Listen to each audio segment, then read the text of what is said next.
Here we go. So some things to note with Shakespeare. So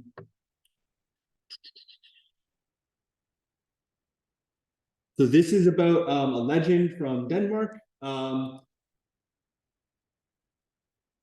But specifically, this is what's called a revenge tragedy. In fact, almost all of Shakespeare's works end in a tragedy. It's not a happy ending, right? Usually, in most of his novels, most people die. Most people in this novel will be dead. You will have seen many themes of this novel throughout lots of literature. The Lion King's a really popular one, for example. That's straight up Hamlet, etc. So the characters in here are complex. A lot of what we're going to be doing is analyzing the characters as they evolve, as they eventually become mad.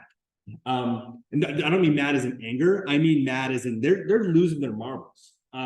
So their primary motivations are anger, grief, love, and despair. And we're going to be looking at, again, this good versus evil thing. So I don't think we need too much of this.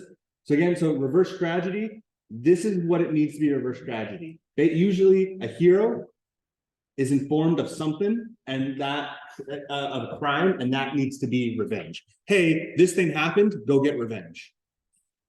Two, the hero has to want to go and do that. They accept that challenge. Three, they're going to confront the villain. And four, the revenge is going to be accomplished. So it's a revenge tale. It's revenge. This takes place in England, in like the I don't even know, like the 1500s, something like that.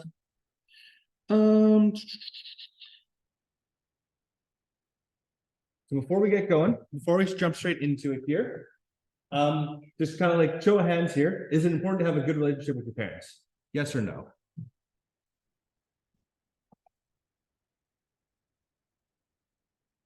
Most people think. Agree, right? Usually, yeah. Most people think that, hey, cheating, adultery, typically not great. This one's always interesting. Does anyone here think ghosts are real or like supernatural entities? No one's. Oh, sorry. Something out there to that. Yeah, this one always gets a mixed review. Revenge is appropriate. If someone wrongs you, is it okay to get revenge on them? Depends on the person, right? Murder is always wrong. Usually we tend to agree with that unless there's really extenuating circumstances, as we've kind of talked about. There's no such thing as a perfect family. Typically, most people tend to agree with this. And there's no way to know if a person's truly, quote unquote, crazy. Again, usually mixed opinions. I'd love to explore those further, but for the sake of time, I am not. So this is kind of a context here. If one of your parents died and the surviving parents remarries a family member within a few months, how would you feel? We could discuss this, but how are you going to feel? Probably like hot garbage. You'll be angry, you'll be upset, you'll be a little grossed out. Those tend to be the common reactions with this. So again, before we keep going here, it's a Shakespearean play, and almost all of Shakespearean plays is what's called a 5-act format. And so in Act 1, we have an introduction, we learn about the story. In Act 2, the plot tends to grow. We're getting to rising action. We're figuring out the motives of characters. Act 3, we have what's called the climax. We are at the peak of the story. It's at its most climactic, most dramatic. Act 4, whatever happens here is we start to get the consequence, and the action starts to slow down. And then in Act 5, we're at the end of the story. And in a Shakespearean play, usually everyone dies. Don't need all this. We will end up doing a character list, but like I said, we're gonna power through this stuff.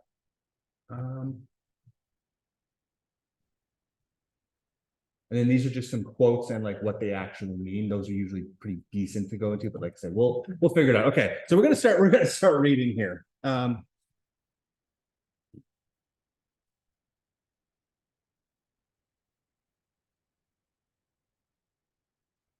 The one thing that's quite nice, if you guys are looking at your novel here, if you flip through a couple pages, you're going to see a summary on each of the characters, for example, on Hamlet, on King Hamlet, on Claudius, etc. So you will see some nice biographies there about them. Additionally, if you go a little bit further, you will see what's called a synopsis. So there are 5 acts, and in each act it is split into scenes. This is a play. This is something that is meant to be, you go to a theater and you watch people act it out. It is written in that format. That's what Shakespeare was. If you guys look here, they give a very brief summary about every single scene. This is huge. This is really helpful. In fact, it's very important to kind of read through this before we go in. It is fine to spoil this for us. We are okay with spoiling this for us.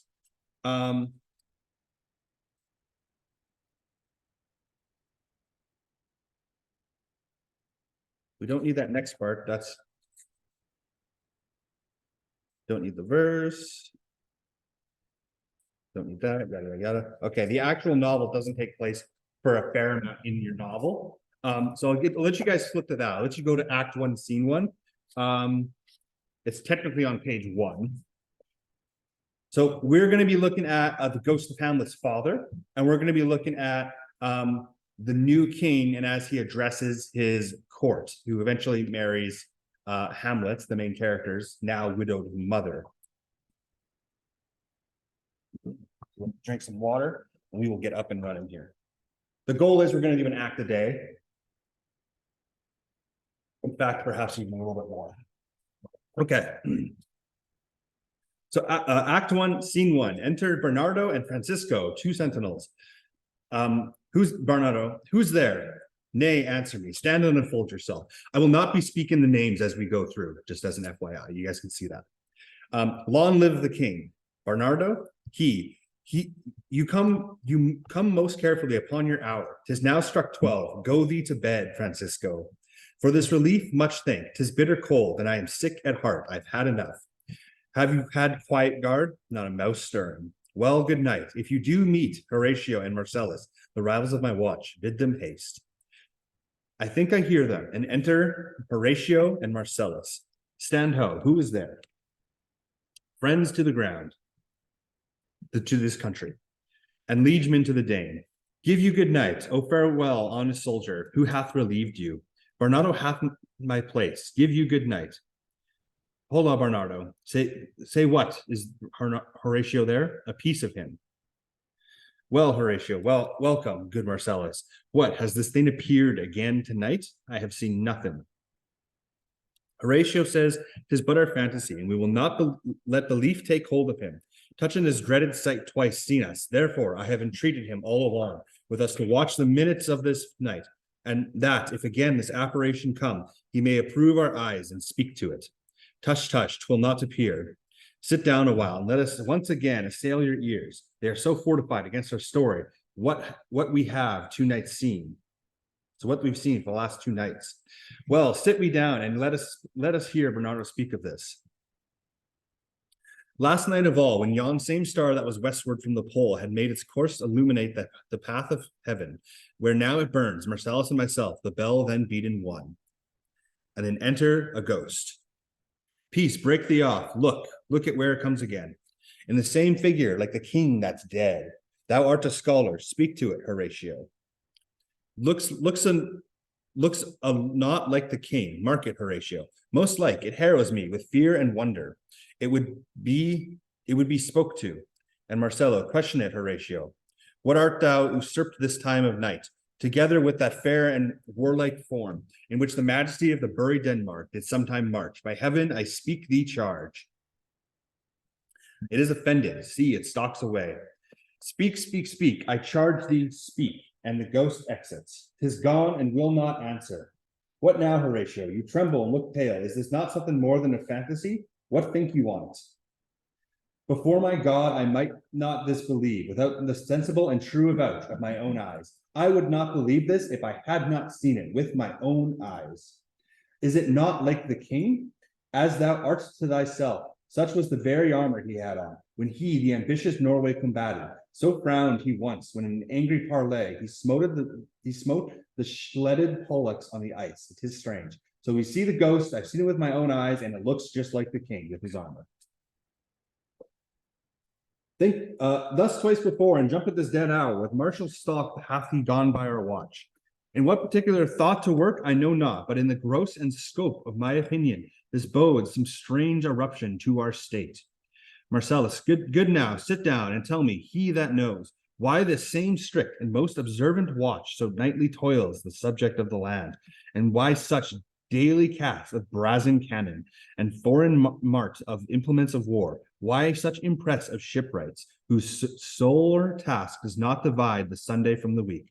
What might be toward this sweaty haste doth make the night joint laborer with the day? Who is that can inform me? That I can. At least the whisper goes so, our last king, whose image even but now appeared to us, was, as you know, by Fortinbras of Norway, Horatio pricked on by a most emulate pride, dared to combat, in which our valiant Hamlet, for so this our side of known and world esteemed him, did slay this Fortinbras, who sealed compact, well ratified by law and heraldry, did forfeit with his life all those his lands, which he stood seized to the conqueror, against which a moiety competent was gauged by our king, which had returned. To the inheritance of Fortinbras, he been the vanquisher, as by the same covenant and the carriage of the article designed, his fell to Hamlet. Now, sir, young Fortinbras, our unimproved metal, hot and full, hath in the skirts of Norway, here and there, sharked up a list of lawless resolutes, for food and diet to some enterprise, that hath a stomach isn't, which no other, and it doth well appear unto our state. But to recover of us by some hand, and the terms compulsory for those forsaken lands, so by his father lost, and this, I take it, is the main motive for our preparations, the source of this our watch, and the chief head of this post haste and rummage in the land. So all that entire passage is talking about how Norway, which is Norway and England, had a war, or not England, the two countries had a war at some point, and King Hamlet and old Fortinbras had fought. We will see characters with those same names. Those are their sons. They are the family names. So line 110. I think it be no other but e'en so, well made sort that this pretentious figure comes armed through our watch like the kings that was and is the question of these wars. A mote it is to trouble the mind's eye, and the high and palmy state of Rome, a little ere the mightiest Julius fell, the grave stood tenantless, and the sheeted dead did squeaker and gibber in the Roman streets. As stars with trains of fire and dews of blood, disasters in the sun, and the moist star upon whose influence Neptune's empire stand, was sick to almost doomsday with eclipse. But even the like precurse of feared events, as harbingers still proceed in these still the fates, and prolong to the omens coming on, have heaven and earth demonstrated upon our climatures and countrymen. We're seeing a lot of weird stuff with the stars, is what that's saying. And thus enters the ghost again. So, but soft, behold, lo, where it comes again. I'll cross it, though it blast me. And the ghost spreads its arms. Stay, illusion, if thou hast any sound or any use of voice, speak to me. The person who is saying this, by the way, is Horatio. This is the person who's like, I wouldn't believe if I didn't see it with my own eyes. So Horatio says, speak to me, if there be any good thing to be done, that may be thee to do ease and grace to me. Speak to me, if thou art privy to our country's fate, which, happily, for knowing may avoid, or speak. Or if thou hast uphoarded in thy life, extorted treasure in the womb of the earth, for which they say your spirits oft walk in dead, speak of it, stay and speak. Why are you here? Are you here to do us harm? Are you here to protect the country? Are you here for riches? What do you want? The cock crows. Stop it, Marcellus. Shall I strike at it with my partisan, with my sword, or with my spear? Do if it will not stand. 'Tis here, and the ghost exits. 'Tis gone. We do it wrong, being so majestical, to offer it to the show of violence, for it is in the air, invulnerable, and our vain blows, malicious mockery. It was about to speak when the cock crew, and then it started like a guilty thing, upon a fearful summons. I have heard the cock, that is the triumph trumpet to the morn, doth with his lofty and shrill sound and throat awake the god of day, and at his warning, whether in the sea or fire, in the earth or the air, the extravagant and errant spirit hies to his confine, and to the truth herein, the present object made probation.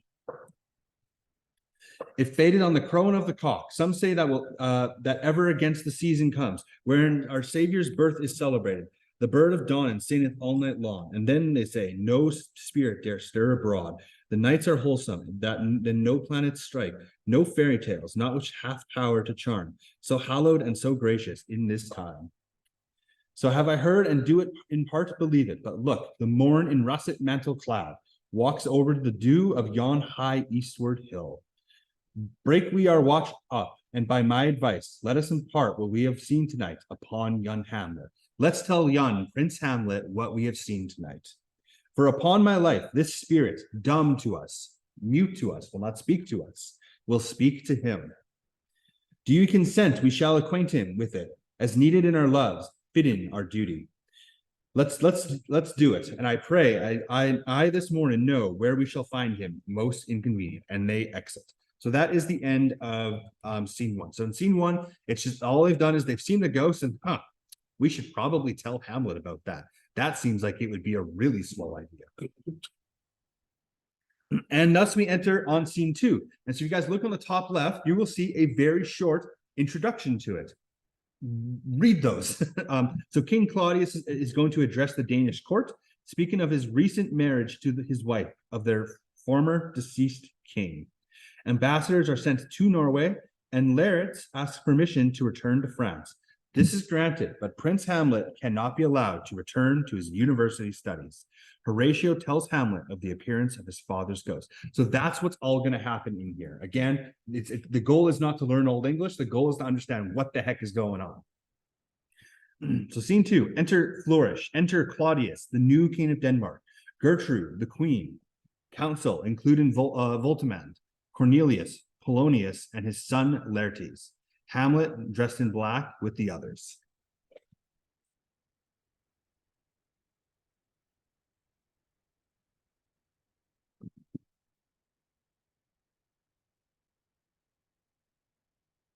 Thou yet of Hamlet, our dear brother's death, the memory be green, that it and that it us befitted to bear our hearts in grief and our whole kingdom to be contracted in one brow of woe.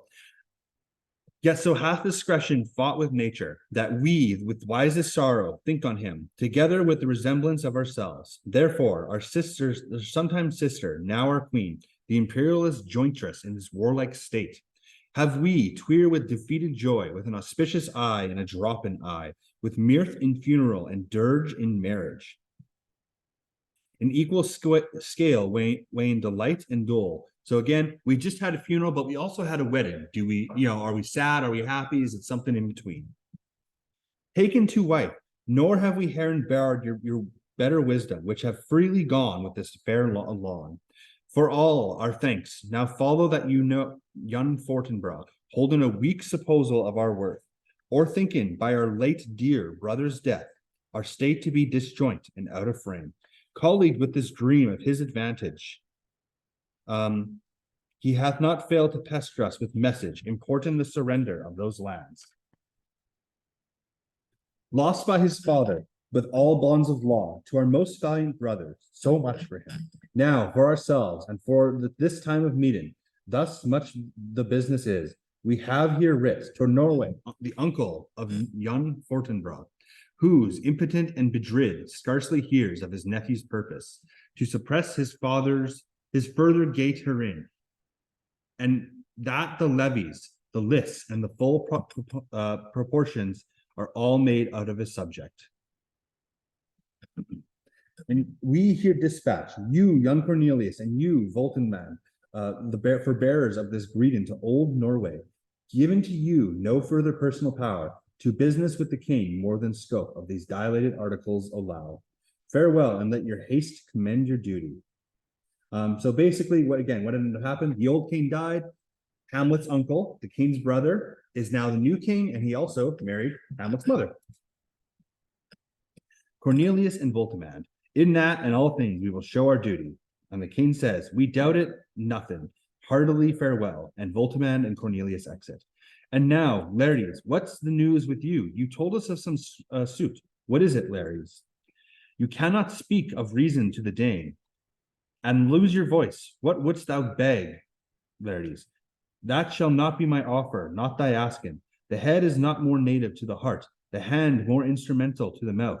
That is the throne of Denmark to thy father. What wouldst thou have, Laertes? What do you want, Laertes?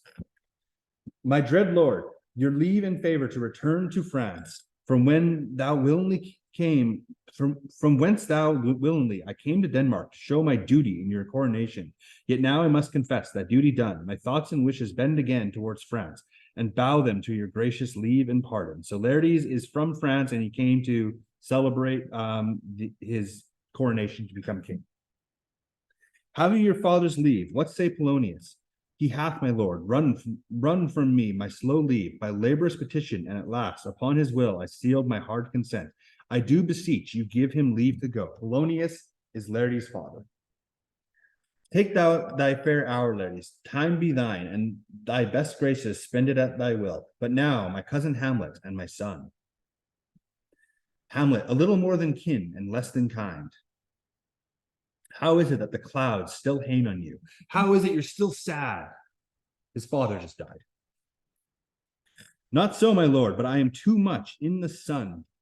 I am too much of a son. It's a play on words. I don't want to be your son. Good Hamlet, cast thy nighted color off, and let thine eye look like a friend on Denmark. Do not forever with thy veiled lids seek for thy naval father in the dust. Thou'st know it is common. All that lives must end, passing through nature to eternity. Why are you sad? Stop being sad. Your father died. Death is natural. Aye, madame, it is common. If it be, why seem it so particular to thee? How come you're taking this death so personal? Again, it's his frickin' dad. Seems, madam, nay it is. I know not seems. 'Tis not alone in my inky cloak, good mother, nor customary suits of solemn black, nor windy separation of forced breath. No, nor the fruitful river in the eye, nor the dejected behavior of the visage, together with all forms, moods, shapes of griefs that can denote me truly. These indeed seem, for they are the actions that a man might play, but I have had that within which passes show. These but the trappings and the suits of woe. So again, he's just saying, like, yeah, I'm sad right now. I'm crying and I'm moody. Like, of course I am. 'Tis sweet and commendable in your nature, Hamlet, to give these morning duties to your father. But you must know that your father lost a father. That father lost his, and the survivor bound in filial obligation for some term. To do obsequious sorrow, but to persevere in obstinate condolences is a course of imminent stubbornness. 'Tis unmanly grief. It shows a will most incorrect to heaven, a heart unfortified, a mind impatient, an understanding simple and unschooled. For what we know must be, and it is as common as thou the most vulgar thing to sense. Why should we, in our peevish opposition, take it to heart? Fie, 'tis a fault to the heaven, a fault against the dead, a fault to nature, the reason most absurd, whose common theme is dead of fathers, who still hath cried from the first course till he died that today. This must be so. We pray you throw to earth this unprevailing woe, and think of us as of a father. For let the world take note, you are the most immediate to our throne. You are the heir to the throne, and with no less nobility of love than that which the dearest father bears his son, do I impart towards you. I will love you like your own father loved you. For the intent I'm going back to school in Wittenberg, it is the most retrograde to our desires. It is contrary to our desires. We do not want you to go to school. And we beseech you bend you to remain here in the cheerest and comfort of our eye, our chiefest courtier, cousin, and our son. Let not thy mother lose her prayers, Hamlet. I pray thee stay with us. Go not to Wittenberg. I shall in all my best obey you, madame. To the best of my ability, I will obey you. Why, 'tis a loving and fair reply. Be as ourselves in Denmark, madame. Come, this gentle and unforced accord with Hamlet. Sit smile into my heart, and grace whereof no jocund health that Denmark drinks today. There's no toast. But the great cannon to the cloud shall tell, and the king's rouse the heaven shall burt again. Re-speaking earthly thunder, come away, and exits all but Hamlet. So everyone is exited by Hamlet now. So again, with what happened in that scene, again, Hamlet, why are you so down in dumps? Why are clouds over your head? Why are you so gloomy? Well, because my dad just died. Oh, that's okay. People die all the time. I'm sad, I'm moody because of that. And they said, nope, don't go to university. We want you to stay here. And then they have a toast about it as well. And now it's just Hamlet by himself. So this is a monologue. He's talking to himself. Oh, that this too solid flesh would melt, thaw and resolve itself into a dew, or that everlasting had not fixed. His cannon against self-laughter, oh God, God, how weary, stale, flat, and unprofitable seems to me all the uses of this world. Fiant on fi, 'tis an unweeded garden that grows to seed, things rank and gross in nature. Possess it merrily, that it should come to this. But 2 months dead, nay, not so much, not 2. So excellent a king, that this was to Hyperion to his satire. So loving to my mother, that he might not have been between the winds of heaven. Visit her face too roughly, heaven and earth. Must I remember why she would hang on him as if an increase of appetite had grown? But what it fed on, yet within a month, let me not think on frailty. The name is woman, a little month, or ere those shoes were old, with which she followed my poor father's body, like Niobe, all tears. Why she, oh God, a beast that wants discourse of reason, would have mourned longer, married with my uncle, my father's brother, but no more like my father than I to Hercules within a month, ere yet the salt of most unrighteous eyes had left the flushin in her galled eyes. She married, O wicked, most wicked speed, to post with such dexterity to incestuous sheets. It is not, nor it cannot come to good, but break my heart, for I must hold my tongue. So again, his monologue here is bashing his mother, right? Wow, my father hasn't even been dead for 2 months. The shoes that we wore to his funeral were not even cold. And then she immediately marries my uncle and starts sleeping with him. Line 160, enter Horatio, Marcellus, and Bernardo. Hail to your lordship. I am glad to see you well, Horatio, or do I forget myself? The same, my lord, and your poor servant ever. Sir, my good sir, I'll change that name within you. And what makes you from Wittenberg, Horatio? Marcellus. My good lord, I am very glad to see you, he said to Bernardo. Good evening, sir. But what in faith make you from Wittenberg? Why did you come here from Wittenberg, the university? A trant disposition, good my lord. I would not hear your enemies say so, nor shall you do to my ear that violence, to make it the truster of your own report against yourself. I know you are no trant, but what is your affair with Elsinore will teach you to drink deep ere you depart. My lord, I came to see your father's funeral. I prithee thee, do not mock me, fellow student. I think it was to see my mother's wedding. Indeed, my lord, it followed hard upon. Thrift, Horatio. The funeral back meats did coldly furnish forth on the marriage tables. Would I have met my dearest foe in heaven, or ever I seen that day, Horatio? My father, methinks I see my father. Where, my lord? In my mind's eye, Horatio. I saw him once, was a goodly king. I was a man, take him for all in all. I shall not look upon his like again. So again, he was the perfect man. I'm never going to see him again. My lord, I think I saw him yesternight. Saw who? My lord, the king, your father, the king, my father. Seasoned your admiration for a while, with an attent ear, till I may deliver upon the witness of this gentleman this marvel to you. For God's love, let me hear. 2 nights together we had these gentlemen, Marcellus and Bernardo, on their watch, in the dead haste in the middle of the night, been thus encountered. A figure like your father, armed at point exactly, cap a pie, appears before them. With solemn march, goes slowly by and stately by them. Thrice he walked by the oppressed and unfeared, surprised eyes, within his truncheon length, whilst they, distilled almost the jelly with them with the act of fear, stand dumb and do not speak to him. This to me, in dreadful scenery impart, they did. And I with them the third night kept the watch, where, as they delivered, both in time, forms of the thing, each word made true and good. The operation comes. I knew your father. These hands are not more like. So again, they told me of this report. I went and I saw it with my own eyes. It is your father. But where was this, my lord, upon the platform where we watched? Did you not speak to it? My lord, I did, but the answer made it none. Yet once methought it lifted it up its head, it did address itself to motion, like as it would speak. But even then the morning cock crew loud, and at the sound it shrunk in haste away and vanished from our sight. 'Tis very strange. As I do live, my honored lord, 'tis true, and yet we think it writ down in our duty to let you know of it. Indeed, sirs, but this troubles me. Hold you the watch tonight? We do, my lord. Arms, say you. Arms, my lord. From top to toe, my lord, from head to foot. Then saw you not his face? Oh, yes, my lord. We wore his beaver up. He wore his beaver up. He wore his helmet. What looked he, frowningly? A countenance more in sorrow than in anger, pale or red? Nay, very pale. And fixed his eyes upon you most constantly. I wish I had been there. It would have much amazed you. Very light. Stayed at lawn.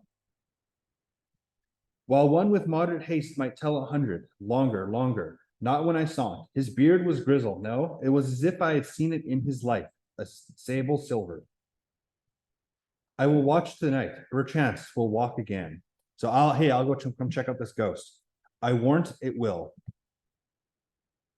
If it assumes my father's noble person, I'll speak to it, though hell itself should gape, and bid me hold my peace. I pray you all, if you have to hither to conceal this sight, let it be tenable in your silence still, and whatever else shall have tonight, give it understanding, but no tongue. I will requite your loves, so fare you well. Upon the platform, twist 11 and 12, I'll visit you. Our duty to your honor, your love as mine to you, farewell. And then thus exit everyone but Hamlet. My father's spirit and arms, all is not well. I doubt some foul play. Would the night were come. Till then, sit still, my soul. Foul deeds will rise, though all the earth overwhelm them to men's eyes. And that is the end of scene 2. So again, scene 2, they tell him he kind of gets he's mad at his mother, he's mad at his uncle. They're kind of mad at him because he's so mopey because his father's funeral just happened. And he decides he's going to go visit the ghost. So next we're going to go into scene 3 here. So Larry warns Ophelia, which is his sister, to not put too much trust in Prince Hamlet. And his warnings are echoed by his father, Polonius, who comes to say goodbye to his son and to give Laertes some words of worldly wisdom. So again, so there's Polonius, and he has 2 kids with him, the son Laertes and his daughter Ophelia, and they're both telling Ophelia, don't trust Hamlet. So scene 3, enter Laertes and Ophelia, his sister. My necessities are embarked, farewell, and sister, as the wind gives benefit and convoys to assist, do not sleep, but let me hear from you. Do you doubt that? For Hamlet and the Typhlin in his favor, holden in a fashion and a toy in blood, a violet in the youth of primary nature, forward, not permanent, sweet, not lasting, the perfume and suppliance of a minute, no more. So again, I know you like Hamlet, and I'm telling you, it's just a phase. Don't think too much into it. Don't buy into it. It's just a phase. No more, but so think it no more. For nature crescent does not grow alone, infuse and bulks, and in his temple waxes. The inward service of the mind and the soul grows wide withal. Perhaps he loves you now. Perhaps Hamlet does love you now. And now no soil nor cotule doth besmirch the virtue of his will, but you must fear his greatness weighed. His will is not his own. So, perhaps Hamlet does love you now. And perhaps, he has no ill intentions. He does not want to hurt you, but he's a very great man. He's a prince. He's next in line to the throne. His will is not his own. He does not get to choose who he marries. For he himself is subject to his birth. He may not, as unvalued persons do, carve for himself, for on his choice depends the sanity and health of this whole state. And therefore must choice be subscribed unto the voice and yielding of that body, where though he is the head, Then, if he says he loves you, it fits your wisdom so far to believe it. As he in his particular act and place may give his saying deed, which is no further than the main voice of Denmark goes withal.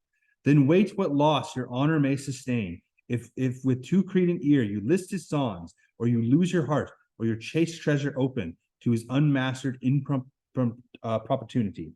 Fear it, Ophelia, fear it, my dear sister, and keep you in the rear of your affection. So again, he might love you right now, but eventually he's not going to be able to do this.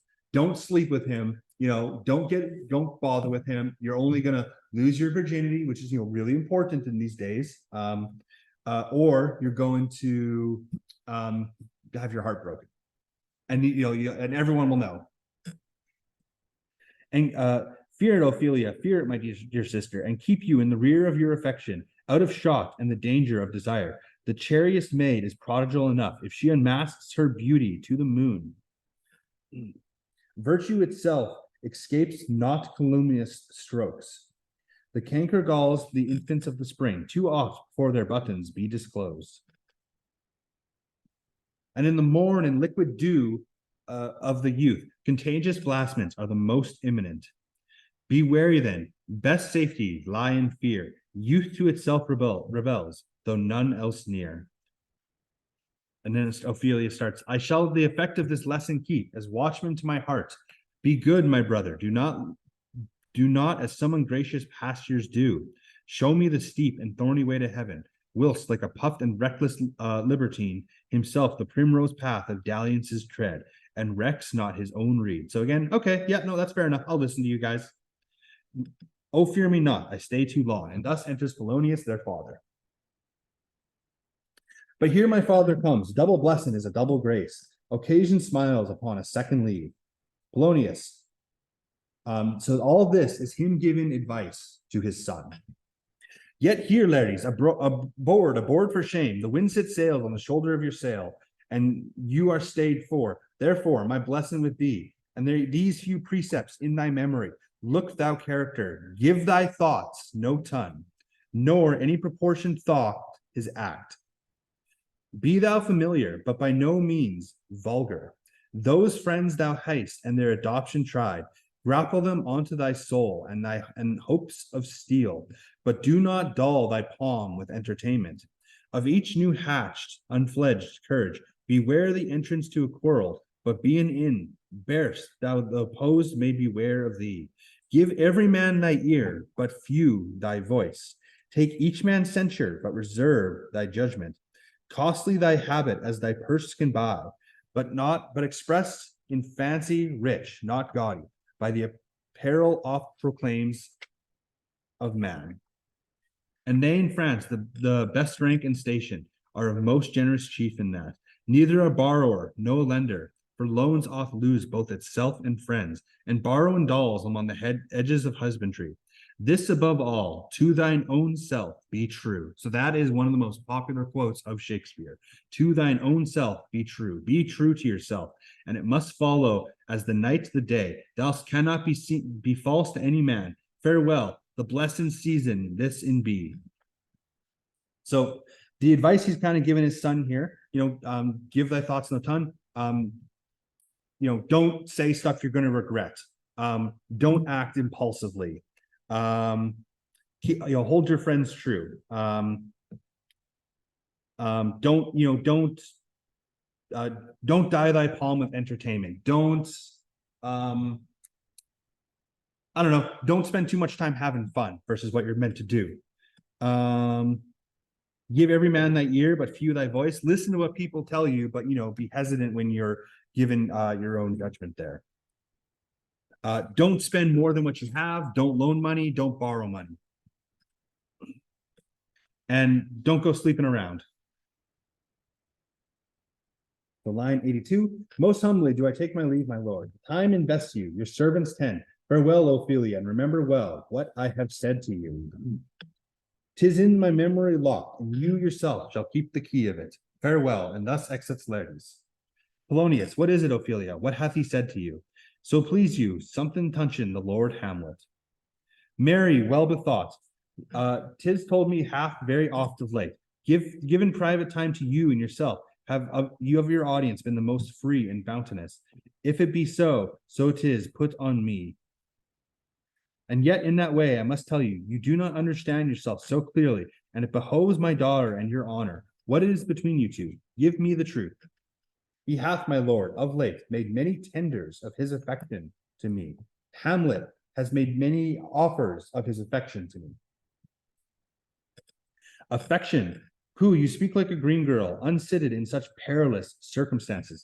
You speak like as if you're unexperienced with this. Do you believe his tenders, as you call them? Do you think he actually is interested in you? I do not know, my lord, but I should think it. Mary, I will teach you. Think of yourself as a baby, that you have take these tenders for true pay, which are not sterling. Tender yourself more dearly, or, not to crack the wind of the poor phrase, running it thus, you tender me a fool. My lord, he hath unportioned me with love in honorable fashion. Aye, fashion you may call it. Go to, and hath given me countenance to his speech, my lord, with almost the holy vows of heaven.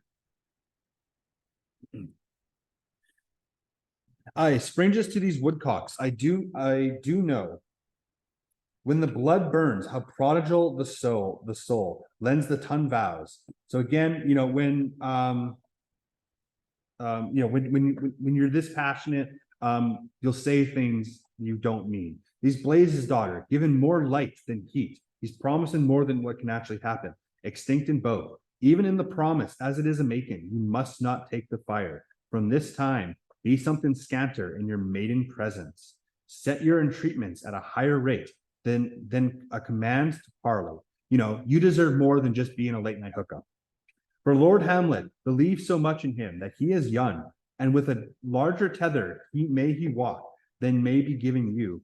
In few, Ophelia, do not believe his vows, for they are brokers, not of that dye which the investments show, but merely importers of unholy suits, breathing like sanctified imperious bawds, the better not to be gulled. This is for all. I would not, in plain terms, from this time forth, have you so slandered them any moment leisure, as if to give words or talk to Lord Hamlet. Look to you, I charge to you. Come your ways. Again, don't do this stuff with Hamlet, and I shall obey my lord.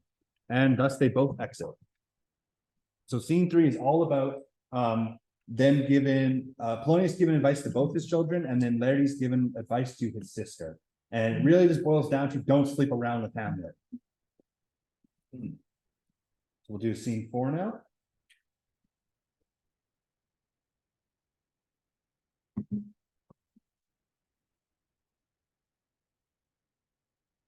One second.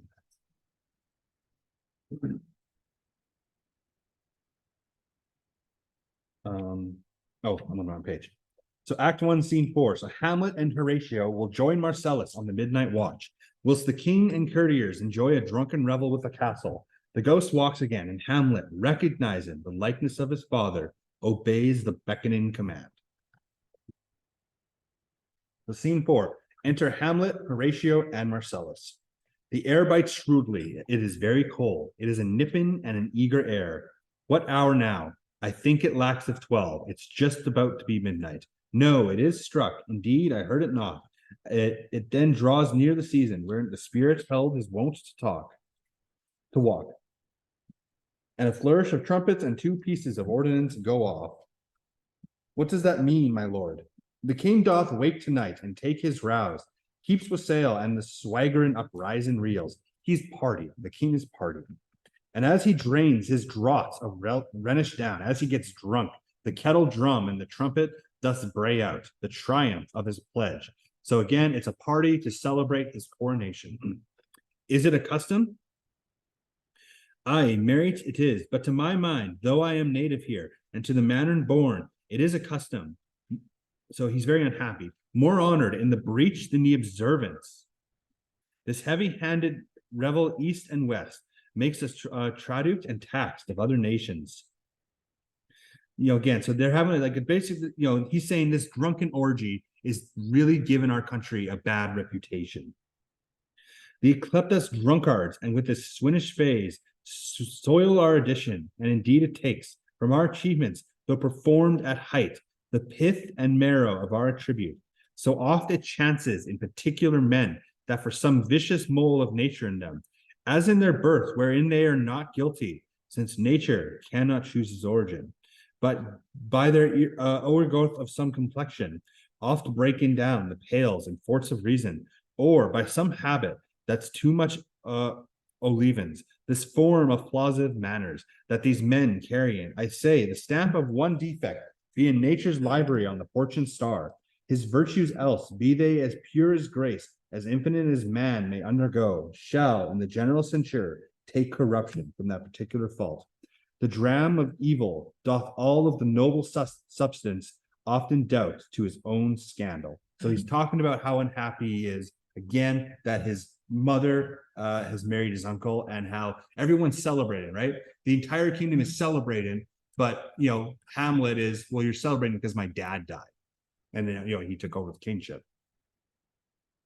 And thus enters the ghost. Horatio, look, my lord, it comes. Angels and ministers of grace defend us. Be thou a spirit of health or goblin damned. Bring with thee air from heaven or blast from hell. Be thy intents wicked or charitable. What do you want? Thou come in such questionable shape that I will speak to thee. I'll call thee Hamlet, king, father, royal dame.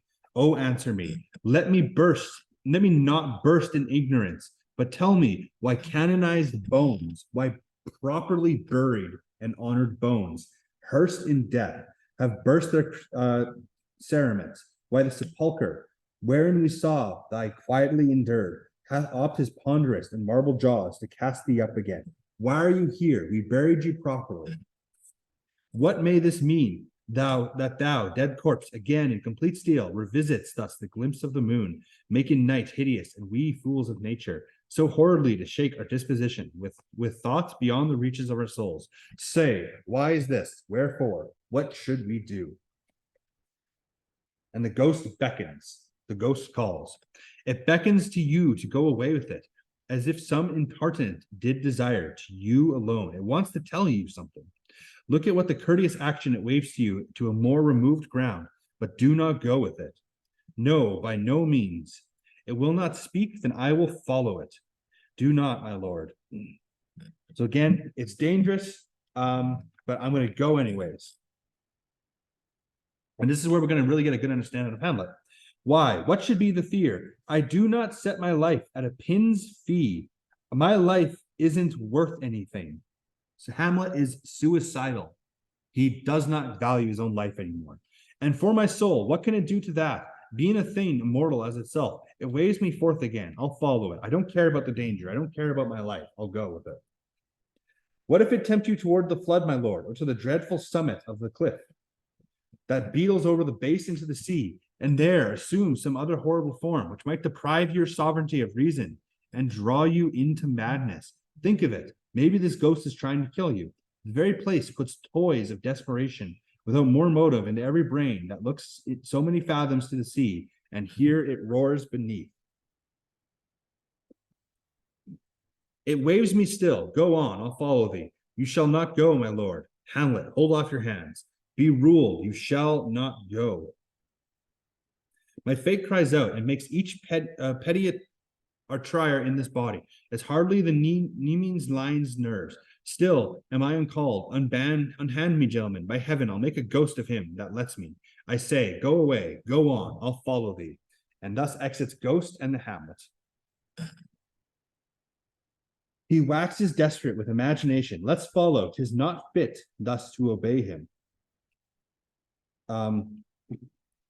It's not fit to obey him when he is like this.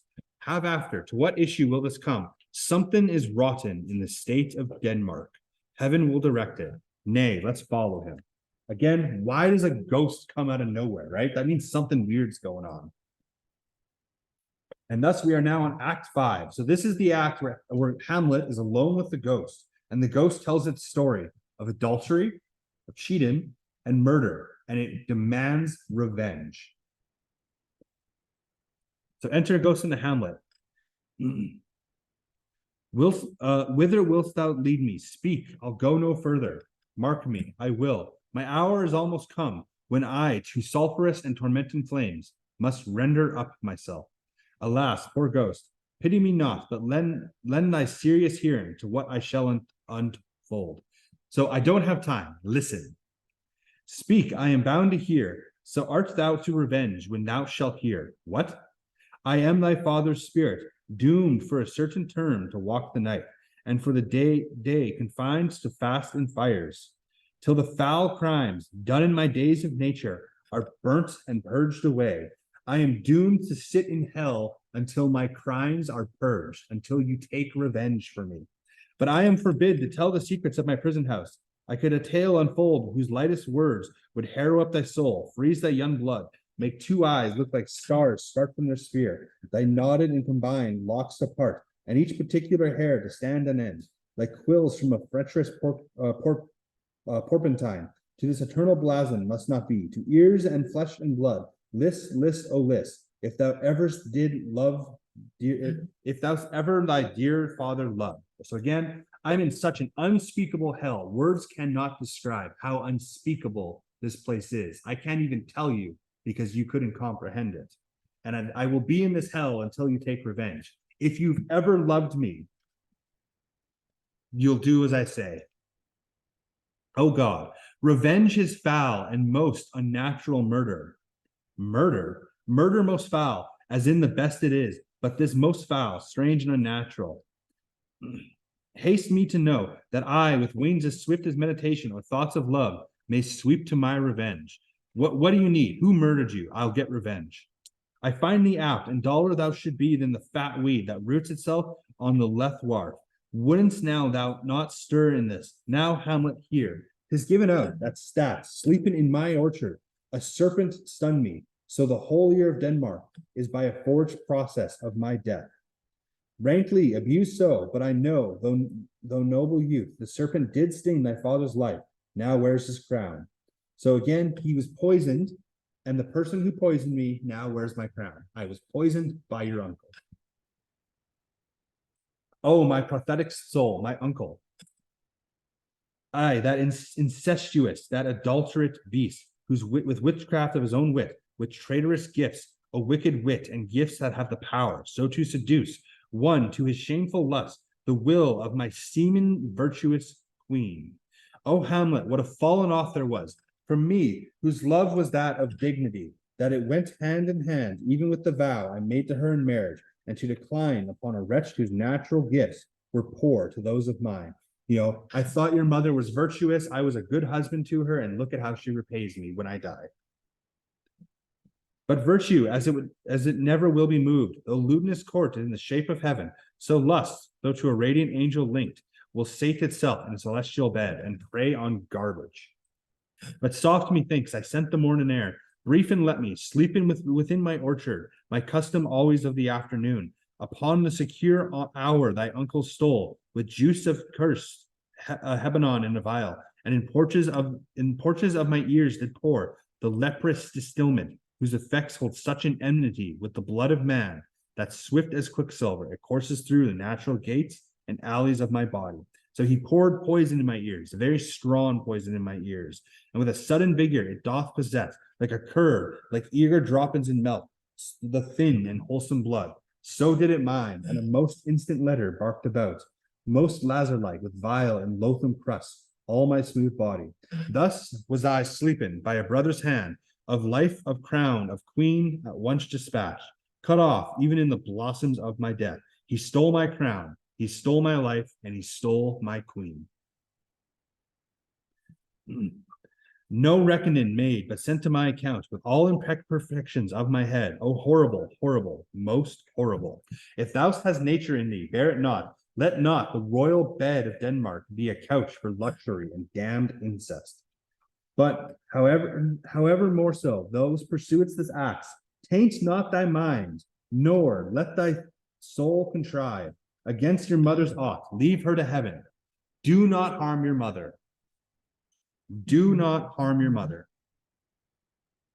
And to those thorns that in her bosom lodge, to prick and sting her, fare thee well at once. The glowworms who show matin to be near, and gins to pale his ineffectual fire. Adieu, adieu, adieu. Remember me. And the ghost exits. Oh, all you host of heaven, O earth, what else? And shall I couple hell? Oh, fie, hold my heart, and you, my sinews, grow not instant old, but bear me stiffly up. Remember thee. Aye, thou poor ghost, whilst memory holds a seat in this distracted globe. Remember thee? Yes, from the table of my memory I'll wipe away all trivial fond records, all saws of books, all forms, all pressures past, that youth and observation copied there. And thy commandment all alone shall live within the book and volume of my brain, unmixed with baser matter. Yes, by heaven, O Persianist women. O villain, smiling damned villain, my table, meet it as I set it down, that one may smile and be a villain. At last, I am sure it may be so in Denmark.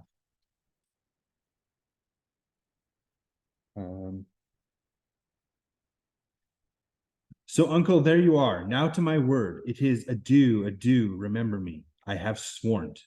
I'll keep my promise. I'll get revenge for you. And enter Horatio and Marcellus. My lord, Lord Hamlet, heaven secure him, so be it.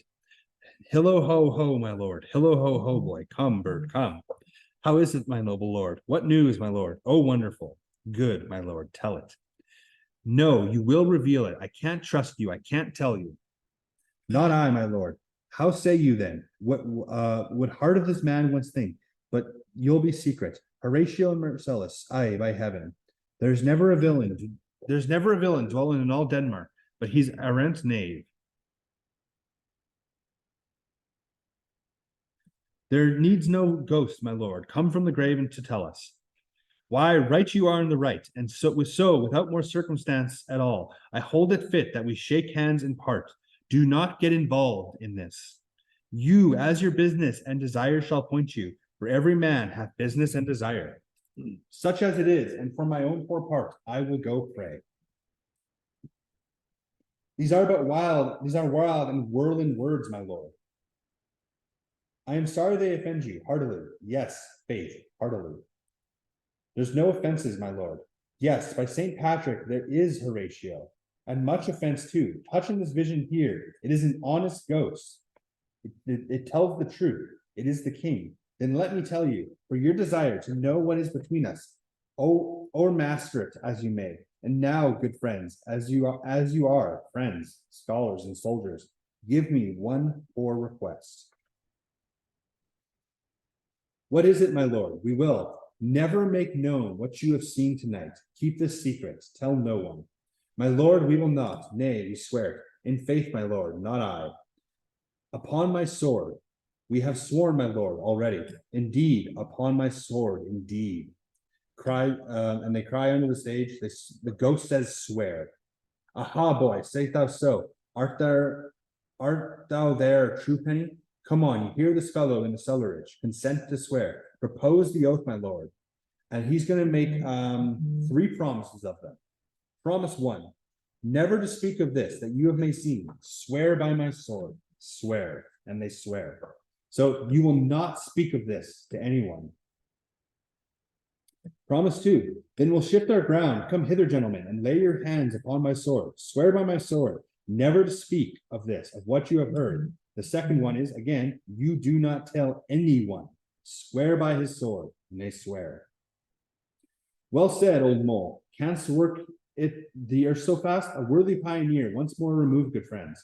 O day and night, this is wondrous strange. And therefore, as a strange give it welcome. There are more things in heaven and earth, Horatio, than are dreamt of in your philosophy. But come, here's before, never, so help you mercy. How strange or odd some I bear myself, as I perchance there hereafter shall think meet, to put an antic disposition on, that you at such times seeing me never shall, with arms uncubered thus, or this head shake, or by pronouncing or some doubtful phrase, as well we know, or we could, and if we would, or if we list to speak, or there be, and if they might, or such ambiguous given out to note that you ought of me, this do swear, so grace and mercy as at your most help you.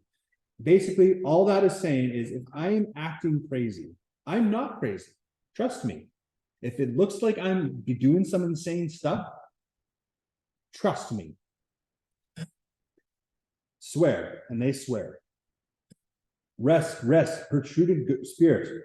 So, gentlemen, with all my love, I do commend you to me. And what so poor a man as Hamlet is, may do those express his love and friend unto you. God's willing shall not lack. Let us go in together, and still your fingers on your lips, I pray. The time is of joint, O cursed spirit, that ever I was born to set it right. Nay, come, let's go together. And we exit. So that is the end of Act 1. Okay, so that is Act 1. Do I want to do? Okay, well, we're just gonna go to. Yeah, I'm gonna get you guys to go to.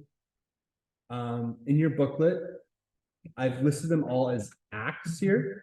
Go to Act 1. Just go down a little bit to the end of question 9. I'm just gonna do a really quick summary of the scenes. The text is small. I apologize.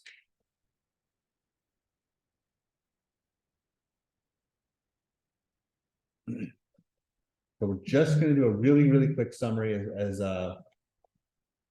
basic we kind of get it. But basically, scene 1, really simple. The king's ghost is seen by Horatio, Bernardo, and Marcellus.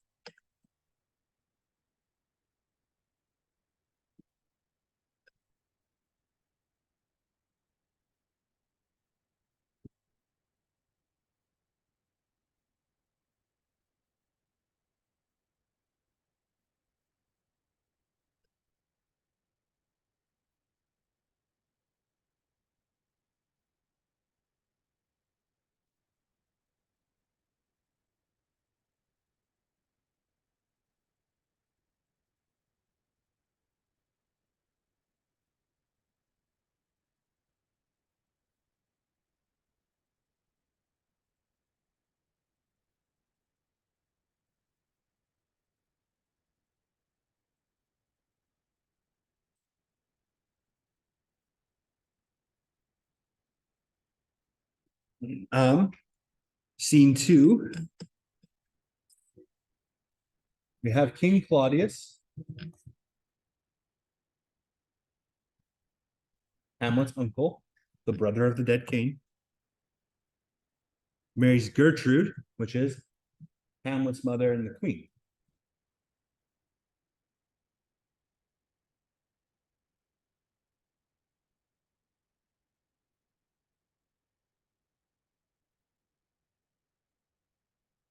Laertes asks permission to return to France.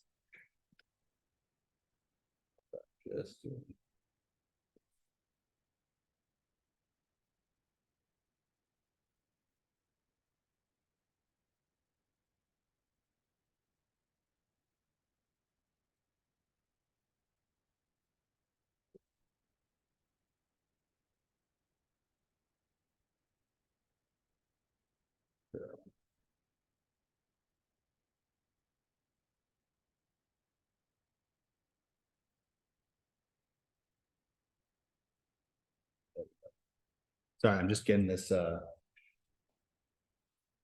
I'm just gonna do this. Sorry, it's gonna be small. Hamlet is still mourning. One of the quotes here is clouds still hang over him.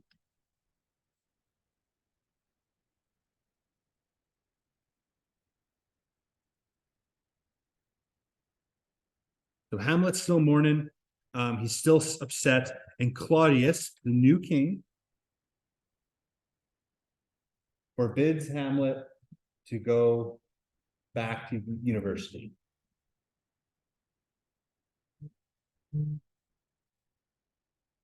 Hamlet says he wishes he would die. He says that Hamlet wishes that Hamlet would die, right? Hamlet is suicidal.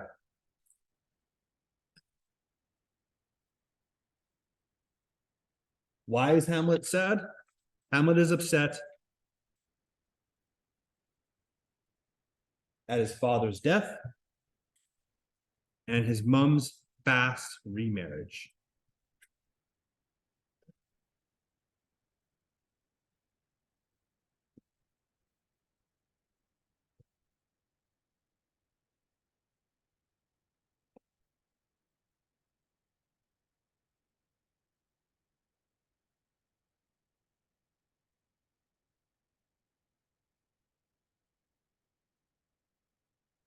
I don't even know where that is. It's in Act One. I don't. I wish I would have numbered the pages. But yeah, if you go to Act, I think you've gone past it. Like if you go to wherever Act One is. Oh, never mind. Sorry, I thought you were deeper in the book. Yeah, if you just keep going, you'll eventually find it. It's above this sheet here, this Act One, Scene 3 thing.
Yeah, sorry, it's pretty small.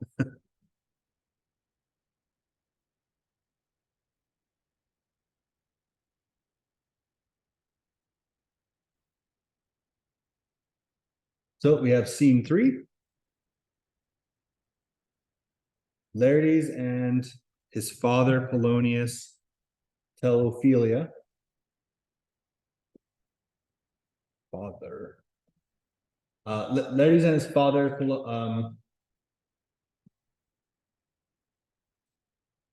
and his father Polonius tell Ophelia to not fall in love with Hamlet and to not respond to his advances.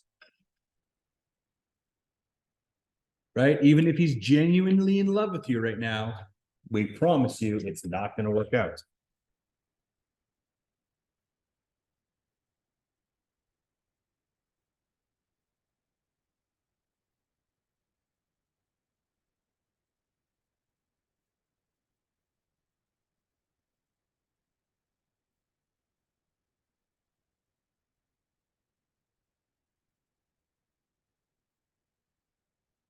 And so in Scene 4, Hamlet, Horatio, and Marcellus visit the ghost. The ghost calls to Hamlet, and Hamlet, suicidal, goes against advice, right? Hey, don't go with that thing. They'll probably kill you. It might take your reason away.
And then finally, we end at scene 5, where it's Hamlet and just the ghost. So the ghost of the king tells Hamlet that he was poisoned and murdered by Claudius, his brother, and demands revenge. And again, you have to get revenge. I am in a pain. I'm in hell. And not just hell. Hell is so bad that I can't even tell you how bad it is. And if you don't get revenge, I will continue to suffer in that hell. So he demands revenge, right? Because, like, yeah, you have to do this. Like, this sucks.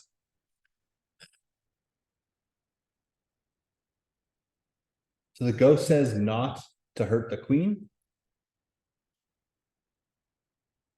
Leave her to heaven.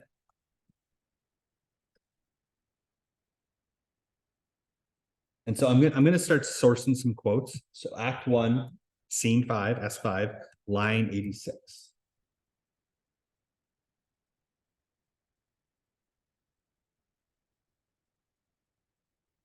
So Hamlet tells Horatio and Marcellus that he may pretend to be a madman. I might pretend to be crazy. He forces them to swear loyalty 3 times on his sword.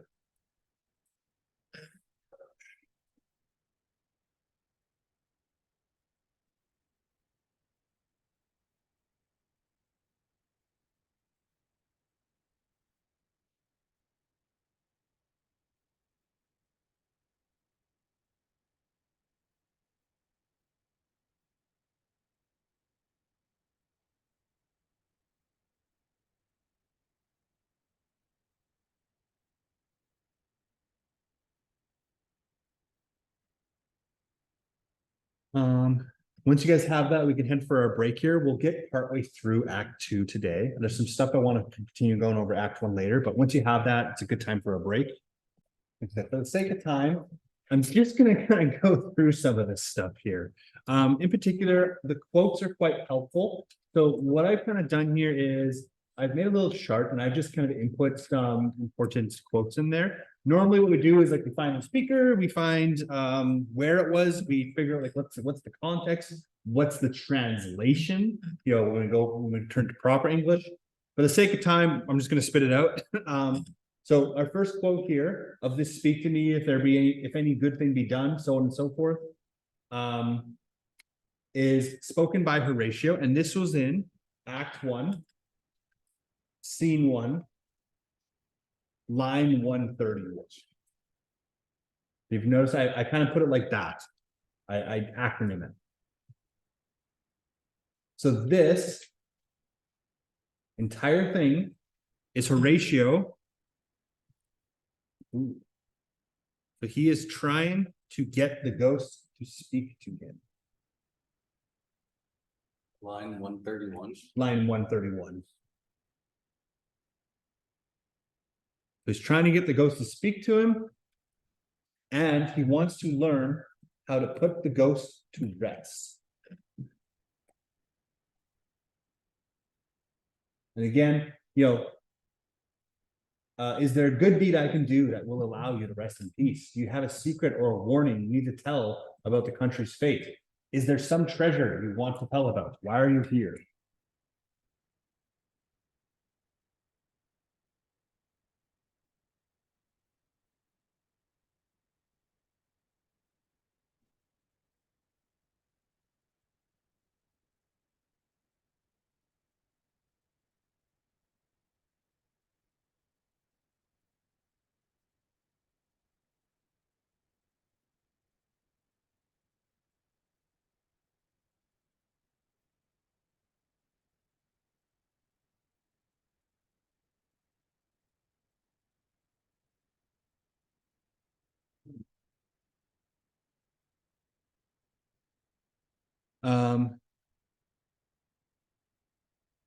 Next one's completely fleshed out. I've just kind of put everything in there.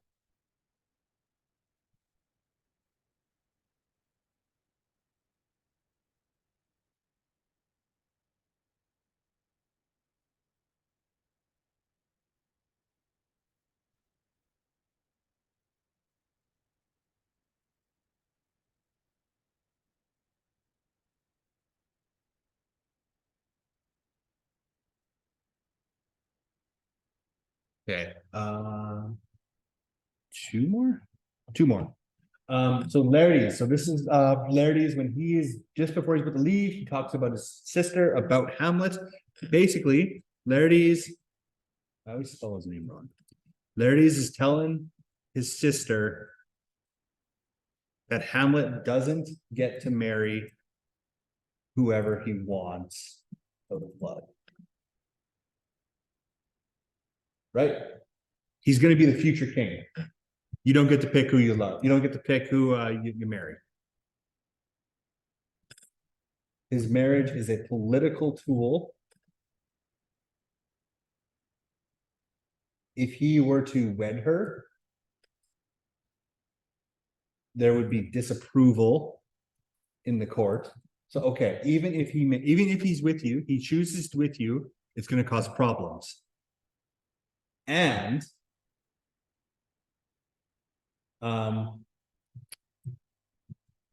if she sleeps with him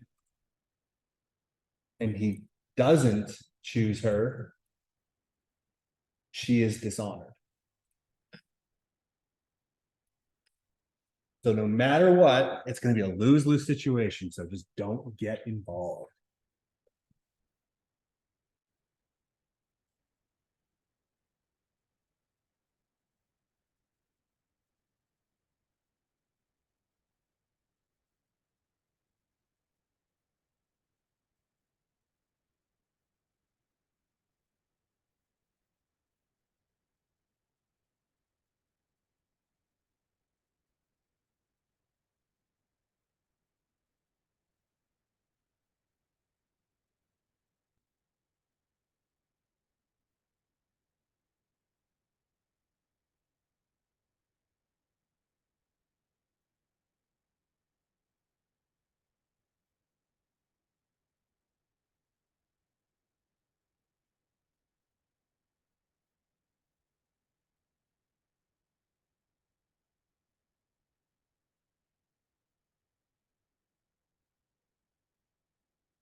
And finally, we have the goat. We have King Hamlet's ghost. So King Hamlet is explaining how he was murdered. And this was on Act 1, Scene 5, line 74.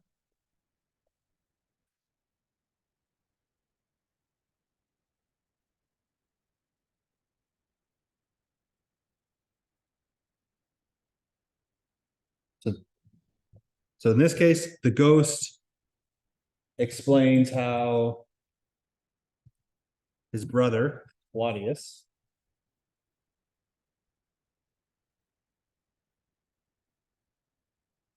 took his life, his crown. No, his life,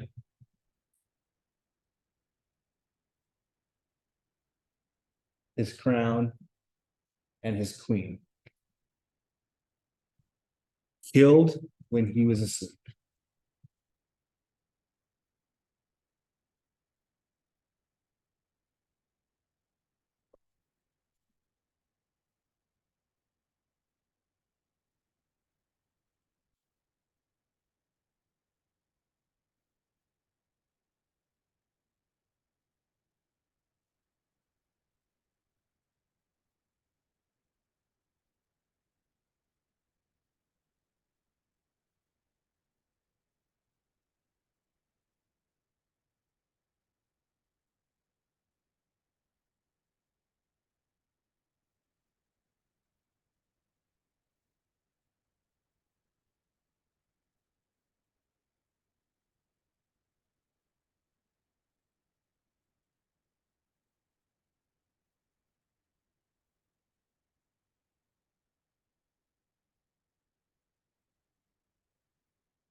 Let's wait till you got that down.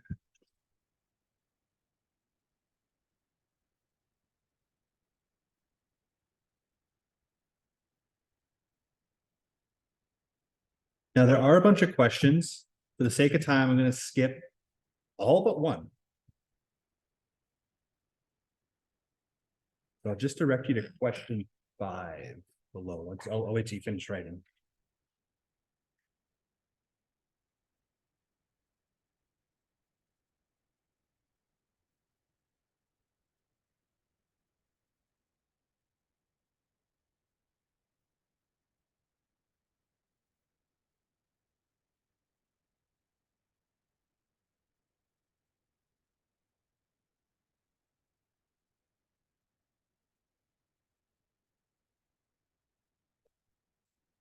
Okay, I'm just gonna go to question 5 here.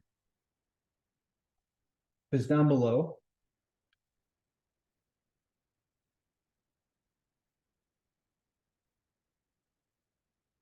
And that is.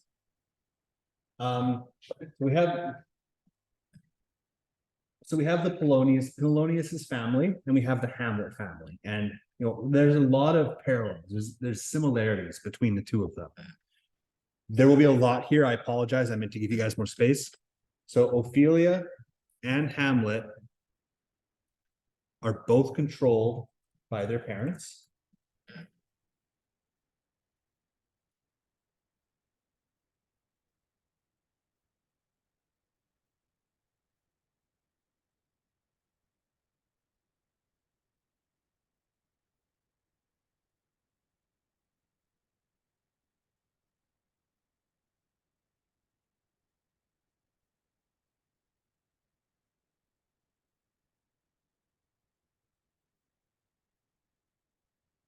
Ophelia lacks a mother. There's no mother in the story for her.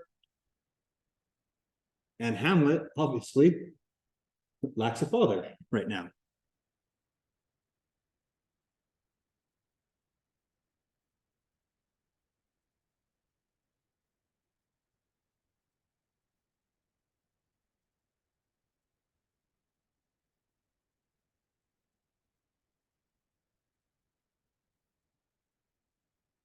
And one thing we haven't talked about is how come the queen quickly remarried? Why did she marry her husband's brother? Yes, but lose power. Yeah, ultimately, she married because she wanted to stay queen still. It was a way to cement her power. So Gertrude is reliant on relationships with men for power.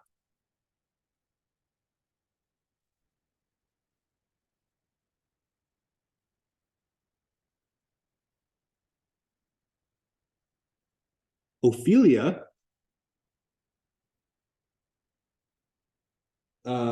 is in a possible relationship with Hamlet, right? Future king. So it's very similar there. They're both getting the potential power from other men.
are in Lakeview, including Medina and Claire.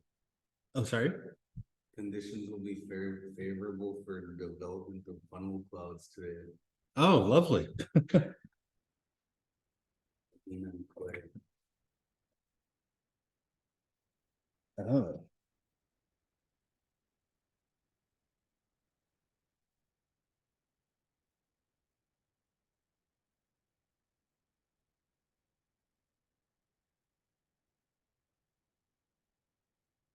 Interesting. It's Oh, so I see from the radar. insurance cover tornadoes. I think so, yeah. I'm pretty sure. We'll park it in its pad. I'm pretty sure it does. Okay, so like I said, I'm not gonna go over all these questions just for the sake of time. We are gonna continue reading here. Normally we spend like 9 days on this. We're trying to do it in 4. So, okay, so we're gonna head to Act 2 and Scene 1. That is on page 36 of your book. Let me